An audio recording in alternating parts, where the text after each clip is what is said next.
महल प्रताड़ना और महल के साथ आए मंत्रियों के अखंड भ्रष्टाचार से दुखी होकर कांग्रेस अगर शिवपुरी से मौका देती है, कहना चाहता हूं कि मेरे प्रभारी मंत्री शिवपुरी जिले के आज तक के माननीय महेंद्र सिंह सिसोदिया जी 500 लोगों के जनप्रतिनिधियों की बैठक में कहते हैं कि भ्रष्टाचार भगवान पर चढ़ाए जाने वाला प्रसाद हूँ या नहीं रहा।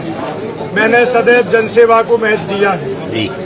शिवपुरी मेरी कर्मभूमि है, कांग्रेस का मैं रहने वाला हूँ, जन्मभूमि है। मैं सर्वप्रथम ईश्वर को धन्यवाद देना चाहता हूँ कि दोनों भूमियों पर मुझे सेवा का मौका मिला।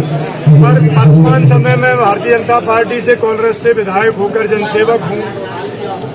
3.5 वर्षों से जब से सिंधिया जी के सहयोग से भारतीय जनता पार्टी ने सरकार बनाई है, मुझे अपनी जनसेवा करने में अथाह पीड़ा का महसूस हो रही है और बर्दाश्त करना पड़ रहा है। सिंधिया जी के साथ आई हुई जितनी टीम है, चाहे वो मंत्री हो या उनके सिपा सालार हो, अखंड रूप से भ्रष्टाचार में डूबे हुए हैं।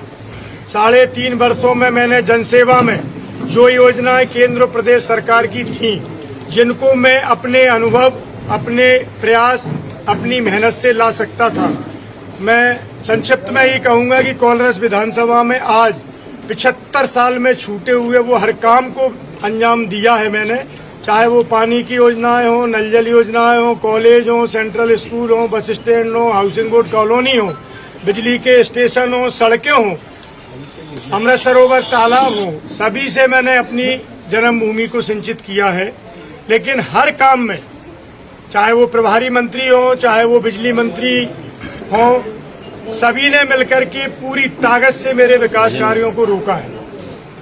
आज भी मेरे बिजली के जो 2 सब स्टेशन है अगरा का, उसको वर्तमान डीएफओ ने आधा काम होने के बाद रोक दिया है, जिसे प्रभारी मंत्री और सिंधिया जी के लोग लेकर आए हैं। बेड़ौन का बिजली का स्टेशन आप सबको ज्ञात हुआ था कि मुझे भूमि पूजन भी नहीं करने दिया। जब मैंने मुख्यमंत्री जी के प्रवास पर उसका भूमि पूजन कराया, 1 हफ्ते पहले मैंने जब लोकार्पण किया, सारे अधिकारियों को फोन करके मना कर दिया गया। व्यावहारिक रूप से मैंने ठेकेदार से टेंट लगाकर अपने सम्मान को और जनता के सम्मान को बचाया और वहां लोकार्पण किया। अनेक ऐसे उदाहरण मैं दे सकता हूं कि पूरी ताकत से सिंधिया जी के मंत्री और उनके सिपा सालारों ने मेरे विकास कार्य को क्षति पहुंचाई है। यहाँ तक कि 1 नहीं 2-2, 3-3 बार इन 3.5 वर्षों में प्रभारी मंत्री या उनके मंत्रियों में मुझ पर फर्जी एफआईआर कराने की कोशिश की, चाहे वो मेडिकल कॉलेज का प्रकरण हो और चाहे वो अन्य कई प्रकरण हो। तो लगातार मैं अपने सम्मान को कैसे बचा पाया हूं, राम जी की कृपा से मैं बहुत ज्यादा आहत हूं। इन सारी चीजों को समय समय पर मैंने, चाहे प्रदेश नेतृत्व भाजपा का हो, माननीय मुख्यमंत्री शिवराज सिंह जी चौहान हो, या जो भी हम नेतृत्व कह सकते हैं, सभी को 3.5 वर्षों में दर्जनों बार इस बात को मैंने कहा। और यहाँ तक 1-1.5 महीने पहले शिवपुरी जिले की कोर कमेटी में संपूर्ण शीर्ष नेतृत्व के सामने मैंने केवल इतना निवेदन किया कि माननीय मुख्यमंत्री जी, 3.5 वर्षों से मैं अपनी पीड़ा, क्षेत्र की जनता की पीड़ा आपके सामने रख रहा हूँ, लेकिन आप किस दबाव में हैं, मुझसे क्या भूल हुई है। पर मुझे लगता है कि शायद मुझसे ये भूल हुई कि मैंने माननीय जयभान सिंह पवैया जी का काम किया लोकसभा में। शायद मुझसे ये भूल हुई कि केपी यादव जी को जिताने में तिल बराबर मेरी सहयोग रहा। अगर ये भूल हुई है तो आगे से ये भूल मैं नहीं करूंगा। लेकिन कृपया करके जनता के विकास कार्यों को मंत्री न रोके। मंत्री जी से मेरी 5 मिनट आपके साथ बैठक करा दें। ये 3.5 साल में निवेदन करता रहा, लेकिन मेरे व्यस्ततम मुख्यमंत्री जी को मुझे 5 मिनट का समय देने का प्रभारी मंत्री से चर्चा का नहीं मिला और मुझे मजबूरन कोर कमेटी की बैठक में सीएम हाउस पर 1 महीने पहले खड़े होकर, जिससे पार्टी शायद अभद्रता मानती, अगर विधायक अपने मुख्यमंत्री से बात नहीं कह सकता तो क्या मीडिया के सामने कहेगा, जो आज नौबत आई है। मैं नहीं चाहता था ये नौबत आए, पर मैं जनसेवक हूं और मैं अपने मुंह से नहीं कहना चाहता कि राजनीति से 22 वर्ष में मैंने 22 रुपए का लाभ अर्जित नहीं किया किसी भी माध्यम से।